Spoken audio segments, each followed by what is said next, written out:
Nagumpisa na ang misyon at ang lahat ay nakiisa sa pagtatanim ng mga punla ng bakawan na sumisimbolo ng bagong pag-asa para sa ating inang kalikasan at sa ating mga susunod na salinlahi ng henerasyon.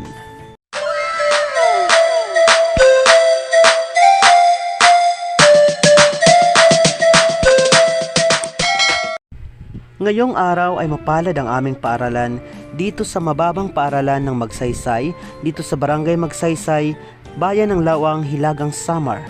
Mapalad dahil ngayong araw ay isa sa katuparan ang outreach program ng GCED o Global Citizenship Education ng Kagawaran ng Edukasyon dito sa aming barangay at sa aming paaralan upang turuan hindi lamang ang mga mag-aaral, mga mamamayan, pati na rin ang mga guro ng kagawaran upang makibahagi at tumulong sa mga proyektong tumutugon sa mga isyong panlipunan, pampolitika, pang-ekonomiya at higit sa lahat sa mga isyong may kinalaman sa pangangalaga ng ating inang kalikasan.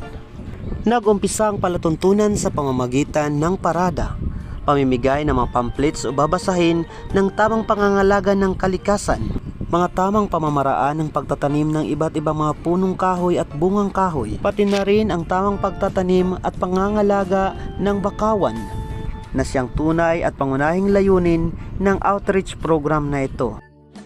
Ang hakbanging ito ay pinangunahan ni Ginang Imelda Heray Logronio, Executive Assistant 2 ng Asia Pacific Center of Education for International Understanding na nagkataon na ring taga dito din sa bayan ng Lawang.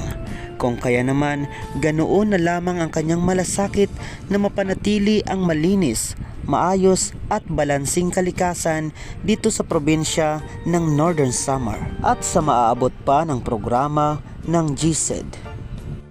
Narito kami ngayon sa Magsaysay Beach dito sa Barangay Magsaysay, Lawang, Northern Samar at ito po ang lokasyon kung saan po gagawin ang pagtatanim ng mga bakawan sa panguna ni Ginang Imelda G. Logronio, kasama na rin ang iba pang mga GCED advocates galing sa iba't ibang paaralan dito sa bayan ng Lawang, Hilagang Samar. Nakiisa rin sa programang ito ang Barangay LGU ng Barangay Magsaysay sa panguna ng butihin at masigasig na punong barangay, kasama ang Pangulo ng Samahan ng mga Guro at mga Magulang, pati na rin ang iba pang mga sektor ng barangay katulad ng 4Ps at iba pa. Bago magsimulang magtanim ng bakawan sa paligid ng baybayin ng karagatan ng Barangay Magsaysay, ay nagsagawa muna ng paglilinis ang grupo sa baybayin ng karagatan.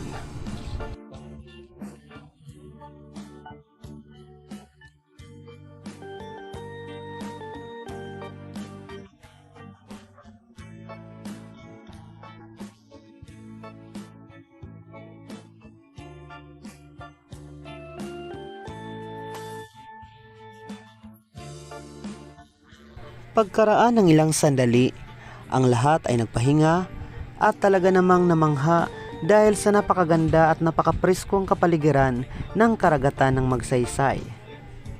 Nagumpisa na ang misyon at ang lahat ay nakiisa sa pagtatanim ng mga punla ng bakawan na sumisimbolo ng bagong pag-asa para sa ating inang kalikasan at sa ating mga susunod na salinlahi ng henerasyon.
Pagkatapos ng mainit at ilang oras na pagsasakripisyo ng lahat, narito at natapos na rin sa wakas.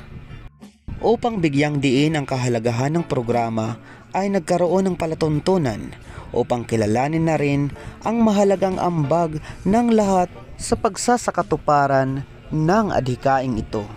Kalakasan, pagmamahal sa kapwa, pagrespeto sa karapatan, at pagiging pantay. Yun po yung mga concept na nakapaloob doon. At mas tinututukan po namin ngayon ay yung sa environment. On global citizenship education, promoting planting trees and vegetables within the community, school, and backyards during the GSED outreach program in Barangay Magsaysay, Laoang, Northern Samar.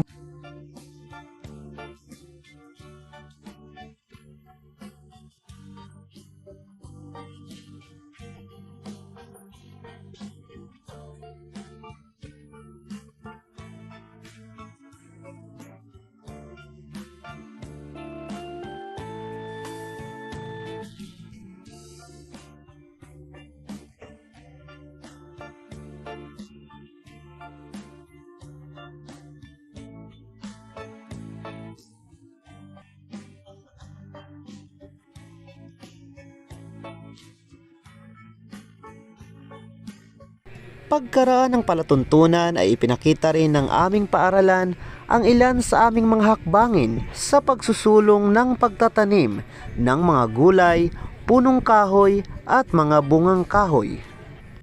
Sa huli, naway hindi lang ang mga binhi ng Bakawan ang sumibol sa proyektong ito. Kung hindi, naway marami pa ang makiisa sa pagsusulong at pangangalaga ng ating inang kalikasan.